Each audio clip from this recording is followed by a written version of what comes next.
Du coup, moi, je viens du monde du multimédia, comme on disait en 2006 pendant mes études. C'est tout un ensemble de centres d'intérêt que j'ai pour l'informatique, les nouvelles technologies, l'art, le graphisme. Et donc, j'ai évolué dans le monde des internets. Et à côté de ça, j'ai conçu mon association de jeux de rôle qui est orienté justement sur les nouvelles technologies, notamment donc avec un univers qui s'appelle Corpus Genesis et que j'ai conçu, qui nous permettent d'incarner en fait ce qu'on pourrait être en l'an 5000. Donc c'est volontairement très lointain comme date, et donc on va être confronté à plusieurs paradigmes, puisqu'il y a plusieurs espèces. L'être humain n'est plus du tout en haut de la chaîne alimentaire, et donc ça permet de se confronter à de nouvelles problématiques pour réfléchir à tout ce qui est anticipation et dystopie et transmédia, justement, donc on va en parler tout à l'heure. J'ai envie de parler un peu du cerveau aujourd'hui, parce que jouer, c'est apprendre, systématiquement. Quand on joue, on apprend, mais on ne s'en rend pas systématiquement compte. On ne s'en rend pas compte forcément.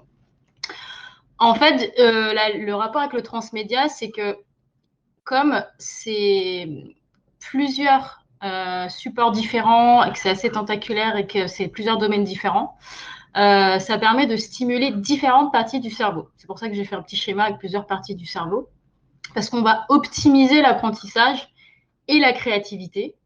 Et donc, le transmédia va enrichir l'expérience humaine avec plusieurs sources différentes, très variées. Et donc, ça va développer naturellement tout le potentiel naturel de créativité, mais aussi le potentiel d'apprentissage humain. Donc, on va permettre aux joueuses et aux joueurs d'apprendre sans s'en rendre compte. Donc pour moi, le transmédia, ça permet aussi ça. Mais au final, ce qui va différencier une expertise d'un talent, coucou, c'est de pouvoir faire la différence entre une personne, par exemple, qui aime son travail et une personne qui va subir son travail. Comme un joueur qui est à fond sur un jeu et celui qui ne va pas l'apprécier. Bah, du coup, il va prendre sur lui jusqu'à la fin de la partie. C'est pour ça qu'il y a des personnes en fait qui sont pas ok avec le jeu de rôle, ça leur convient pas, parce qu'ils vont pas avoir d'acquaintance pour tel scénario, tel univers, tel système de jeu ou l'expérience humaine qu'il va vivre. Du coup, le transmédia, il va éviter ce problème. Il va offrir des outils qui permettent d'éviter ce type de résistance ou d'incompatibilité des différents profils entre les participants. Parce que tout le monde n'a pas les mêmes goûts et tout le monde n'a pas les mêmes capacités.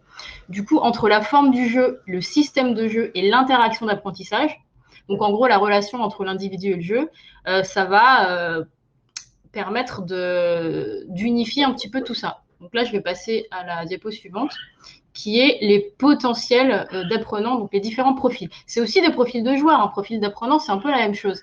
Parce qu'on va travailler, par exemple, une compétence ou une expertise, mais ça va nous demander un effort. C'est pour ça que dans certains scénarios de jeux de rôle, il y a des gens qui vont avoir du mal à suivre, ils ne sont pas dans leur élément, quoi. Parce que eux, ça va leur demander un effort. Okay, un effort, c'est quelque chose qui n'est pas acquis, qui n'est pas inné, pardon. C'est quelque chose qu'on va devoir acquérir en faisant du travail, limite en se forçant un peu parfois. Alors que travailler une aptitude naturelle, donc un talent naturel, notamment le jeu, on a un talent naturel pour jouer quand on est enfant, hein, les animaux le font pour apprendre leur bébé à chasser par exemple, ou autre. Donc ça va nous amener vers une fluidité qui va être cognitivo-comportementale. Donc, en gros, dans les différentes actions menées par le jeu, eh bien, le jeu va permettre de stimuler différentes parties du cerveau et donc de s'adresser à tous les profils d'apprenants. Donc, il y a un moment donné dans le jeu où vous allez dire « Ah oui, là, ça me va, je suis à l'aise avec ça ». Donc, ça s'appelle la neuroergonomie.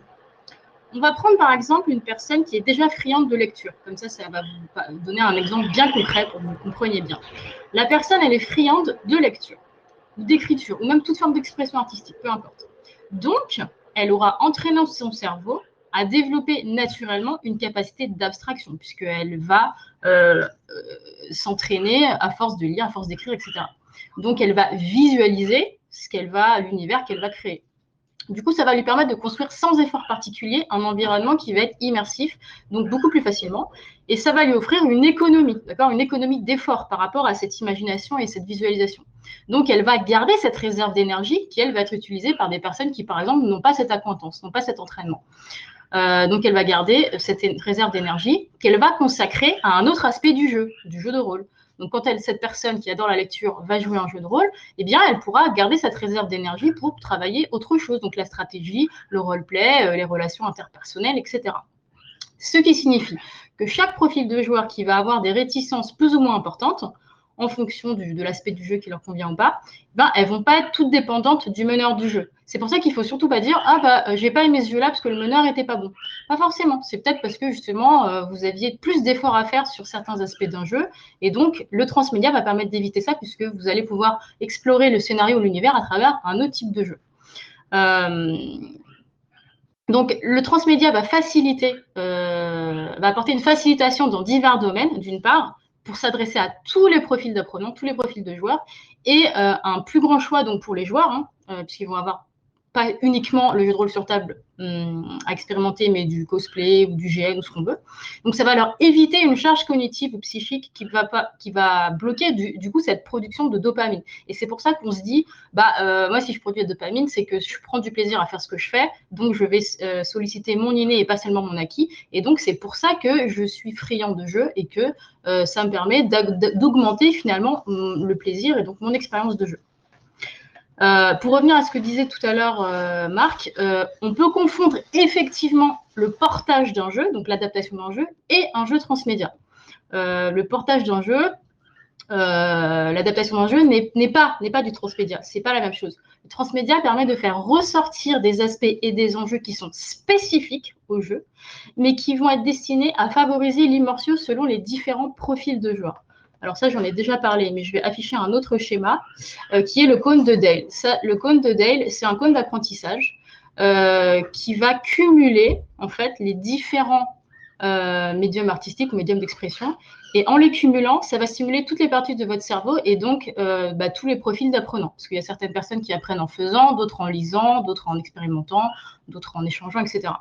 Donc, si par exemple, là, je suis en train de vous parler de manière orale, ok, mettons que je vous lis un texte ou que je vous dis un truc, eh bien, certains profils d'apprenants vont revenir très facilement, d'autres pas, parce qu'ils sont très visuels ou ils ont besoin de faire, d'accord? C'est pour ça qu'on joue tout à l'heure, d'ailleurs. Mais si on va cumuler d'autres médias, comme l'audiovisuel, la démonstration avec une observation, faire une table ronde, un débat, donc échanger ensemble, vivre une expérience ensemble, et puis faire un jeu, regarder un film, peu importe, et bien à force de cumuler tout ça, eh bien on va finalement explorer divers aspects de cet univers, de cette problématique ou de ce message, ce qui va transformer cette expérience en expérience transmédia. Est-ce que c'est clair ce que je dis ou est-ce que je vais trop vite ou dites-moi. Ça va? A priori, moi ça va, j'arrive à non, suivre. voilà, Ouais. c'est très clair, tout le monde est content. Okay. Super. Donc, si je résume un petit peu, le transmédia va permettre une porosité, donc avec différents domaines d'expression, comme je l'ai dit tout à l'heure, du cosplay, de l'art culinaire, de la musique, des jeux grandeur nature, des escape games, mais aussi effectivement la littérature, du dessin, et puis d'autres domaines qui nous auraient étonnés, comme par exemple le design 3D, faire de la bijouterie, etc. Finalement, ce qui va démontrer que ce n'est pas uniquement un jeu qui est adapté, mais bel et bien un univers qui va s'étendre de manière tentaculaire à travers différents médiums artistiques. J'emploie le mot médium artistique, c'est un terme qui est utilisé beaucoup dans l'art, parce que je fais des études en art, donc je vais en profiter pour apporter un petit champ lexical, parce que c'était tout à propos pour cette petite table ronde. Et je voudrais donc m'attarder là-dessus. En fait, un médium d'expression, il a plusieurs particularités. En fait, il y en a 3. La première, c'est une particularité idiotique. Alors, idiotique. En fait, en gros, c'est qu'il a sa propre construction, d'accord, qu'il a sa propre locution, son propre langage, ses propres codes, ses propres rituels. Donc, il a son code, son moyen d'expression. La deuxième chose, c'est que le médium artistique, le médium d'expression, il va avoir aussi une dimension matérielle. Donc, il va demander un environnement, un outil. Stories, sur lequel on va jouer tout à l'heure, c'est un médium, d'accord, un médium d'expression. La peinture, c'est un médium d'expression, d'accord. Donc, il va avoir besoin de ses propres matériaux logistiques et spécifiques. Et le troisième point, c'est que le médium d'expression, il va avoir sa propre complexité, sa propre intimité, sa propre intériorité, quelque chose qui n'est pas exprimé. C'est ça, cette démarche de transcendance de l'art, et c'est pour ça que ce terme médium est utilisé dans l'art, c'est qu'en fait, ça va lier à la fois l'intention du créateur, mais à la fois le matériel utilisé, d'accord. Et et tout ça, ça va être interprété par le public, ça va être vécu par le public. Donc, pour faire le lien avec le JDR, en gros, il va être le joueur, il va être acteur de l'œuvre, il va entrer dans l'œuvre, mais il va aussi se l'approprier et en devenir le héros et l'héroïne. Donc, il va être à l'intérieur de l'œuvre. Il va être mêlé à ce médium artistique et à l'intention de l'artiste ou du créateur. D'accord? Donc, pour résumer, un médium, c'est tout un ensemble, c'est-à-dire que c'est un matériau qui va avoir sa tournure spécifique, un milieu matriciel, ok? Donc, tout ce faisceau de moyens qui va permettre des échanges très denses entre ce qu'on appelle le hasard, donc soit le lancer de dés, l'accident, l'anecdote, l'aventure, quoi, mais aussi la nécessité, donc tous les besoins logistiques et pratiques qui vont être déployés au regard du besoin, de l'intention, du message de l'artiste, etc. Au final, le médium artistique, c'est un peu la mère de l'œuvre, alors que l'artiste, le créateur, lui, ça va être le père de l'œuvre. Au final, ensemble, ils vont créer un résultat qui va être toutes ces médiations intérieures où vont s'argumenter, se dialectiser la puissance créatrice. Okay, et quand je parle de puissance créatrice, là, je vais vous mettre un petit schéma qui est d'habitude pas du tout utilisé dans le domaine du jeu de rôle, encore que parfois, on va utiliser les caractéristiques des corps subtils pour faire des compétences dans les fiches de personnages de jeu de rôle, où ils vont avoir des pouvoirs X, Y, Z,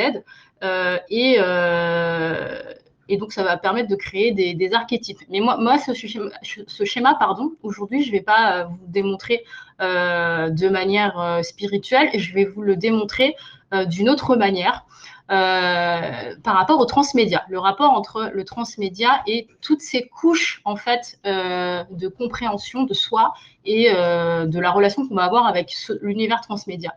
C'est-à-dire que le transmédia, il revêt un aspect médiumnique, dans le sens médium d'expression, et non pas médium spirituel. Je ne suis pas dans l'ésotérisme, hein, d'accord? Donc, cet aspect médiumnique, il va communiquer avec les esprits de la personne, les états d'esprit de la personne, les rôles que vont incarner le joueur, et donc, ces différents paradigmes. Donc, ça va être son corps matériel et cognitif, mais aussi sa spiritualité, ses émotions, d'accord? Son inconscient. Son inconscient, c'est important. Il est dans ce schéma-là. Donc, c'est un processus qui va être facilitant. Le transmédia, c'est un processus qui est facilitant pour l'évolution de la multipotentialité de l'être humain. Multipotentiel en termes créatifs, en termes d'imagination, en termes de changement de paradigme, en termes de souplesse cognitive. D'accord? Souplesse qui n'est pas juste cognitive, hein, qui peut être aussi émotionnelle, qui peut être en termes de lâcher prise, qui peut être en termes de revalorisation de soi, de prise de conscience de différentes choses, de conscience modifiée, tout ce que vous voulez. Le transmédia, ça permet de parler à des aspects de soi qui ne sont pas au premier niveau de conscience. C'est ça que je veux dire. Donc, pour terminer et faire un parallèle avec Corpus Genesis, donc l'univers transmédia que j'ai conçu avec mon association, moi, ça m'a permis personnellement de diversifier mes médiums artistiques dans ma posture de créatrice d'univers. Là, je vous montre quelques photos. Donc, moi, je vais me positionner comment? Je vais me positionner en tant qu'artiste qui va mettre à disposition un univers qui va être ouvert. Hein, je l'ai mis en Creative Commons. Parce que ce qui m'intéresse, c'est de proposer des outils dans diverses disciplines d'expression, comme vous pouvez le voir sur ces photos. Et en fait, je vais les faire s'entrecroiser pour bâtir des ponts entre les communautés de joueuses et joueurs qui vont venir, par exemple, découvrir une murder party, alors que d'habitude, ils vont être relis sur table ou des choses comme ça. Donc, ces personnes-là, en fait, elles vont faire un effort. Elles vont faire un effort parce que certains aspects du jeu ne vont pas être traités dans certains domaines, dans certaines disciplines, volontairement. Je ne vais pas les traiter. Par exemple, je donne un exemple concret. Pour explorer la génétique dans Corpus Genesis, moi, je vais préférer organiser un escape game ou un jeu vidéo collaboratif plutôt que sous forme de JDR sur table. Parce que sur JDR sur table, qu'est-ce qui va se passer? Je vais devoir demander aux joueurs de lancer des dés en chimie. Ça va être moins instructif parce qu'en fait, ils vont lancer des dés, cool, j'ai réussi, pas cool, j'ai raté. Ça va être moins enrichissant que si je propose une mécanique de jeu où ils vont manipuler des éléments, comme on peut le voir sur les photos en haut à gauche. Ils vont manipuler des éléments en groupe, ensemble, en intelligence collective, pour proposer, nous, on va leur proposer des ateliers de chimie, carrément. Donc, à ce titre, d'ailleurs, pour la petite anecdote, moi, j'avais été approchée par l'école de l'ADN pour Généton, parce qu'ils souhaitent utiliser le ludique et l'univers de Corpus Genesis pour sensibiliser le public et faire la médiation sur la recherche pour la santé à travers un jeu de plateau ludopédagogique. Et donc, ces ateliers qu'on avait créés, ils avaient du sens pour pouvoir faire la médiation des différentes maladies, de la recherche dans les différentes maladies. D'accord? Donc, j'espère que les articulations entre les différentes articulations qu'on peut retrouver dans l'univers transmédia, j'ai pu vous les expliquer de manière assez claire et variée pour que vous puissiez comprendre un petit peu ce qu'apporte le transmédia au jeu de rôle et inversement. Voilà, pour moi. Dans l'idée que tu évoquais, Diane, de dire que en fait, le transmédia, c'est-à-dire la sollicitation peut-être de différents sens, différentes expériences, va permettre de mieux faire pénétrer un message ou quelque chose. En fait, basiquement, c'est quelque chose qu'on pratique certainement depuis la préhistoire, avec l'invention des arts, des chants, des peintures rupestres, des rites, des costumes, qui s'est décliné tout au long de nos civilisations. Je pense à l'Église notamment, qui est quand même assez forte pour la mise en scène et tous les messages qu'elle délivre. Sachant que là, c'est un message de spiritualité en l'occurrence, mais ça va jusqu'au bâtiment, jusqu'à l'architecture, aux mosaïques et à plein de choses. Donc effectivement, on baigne dans les faits dans du transmédia. Transmédia quand on est autour d'une même thématique, en fait, d'un même sujet. Et c'est là où peut-être est la force, justement, et peut-être aussi, pourquoi pas une forme de manipulation aussi, je sais pas. En tout cas, il y a de la puissance, c'est clair. Et concrètement, le jeu de rôle lui-même, ce médium en fait d'expression, quel est vraiment son intérêt dans le cadre d'un univers transmédia? Ah, si personne répond, j'ai une petite réponse. Benoît, En fait, bah vas-y Benoît alors, vas-y, t'as pas parlé. Mais il est très transverse en fait le jeu de rôle. Parce que il fait participer les joueurs, chacun, comme tu l'as dit Diane, avec chacun avec sa manière d'être et sa manière de percevoir les choses, et cette construction narrative qu'ils font en jouant s'enrichit de toutes leurs particularités et de toutes leurs interactions avec cet univers. Donc il y a cet aspect-là de justement différents points de vue qui se rencontrent. Et c'est aussi ce qu'on voit dans les projets transmédia sur la rencontre de différents auteurs qui ont différents domaines, différents points de vue sur le monde, là aussi.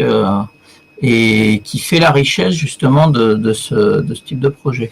Et je pense que le jeu de rôle a un aspect peut avoir un aspect de rassemblement justement parce qu'il est fondé sur la coopération de personnes très différentes. Voilà, c'est ce que je voulais dire, c'est un peu improvisé. Oui, ça fait se regrouper, se rencontrer des communautés autour d'un même centre d'intérêt qui finalement ne se seraient pas croisés hors transmédia. Oui, je serais tenté de dire aussi que c'est quelque part l'aboutissement de la création d'un univers, parce que quand on va avoir une réalisation, un bouquin, on peut le lire, ou un film, on le regarde, on s'identifie éventuellement au personnage, c'est ce qui fait qu'on se prend à la chose. Mais dans un jeu de rôle, on va pouvoir l'incarner. Et là, c'est quand même beaucoup plus fort, parce que contrairement à un jeu vidéo où le champ d'action est très réduit, dans le jeu de rôle, il est infini en fait, puisqu'on est en interaction avec de l'humain. Pas forcément une intelligence artificielle, et donc on peut être amené à vivre toutes sortes de situations, et ce qui fait probablement la force du jeu de rôle, c'est d'être capable d'avoir prévu toutes ces situations, ou la majorité. Après, bien entendu, ça se conjugue avec le savoir-faire du maître du jeu.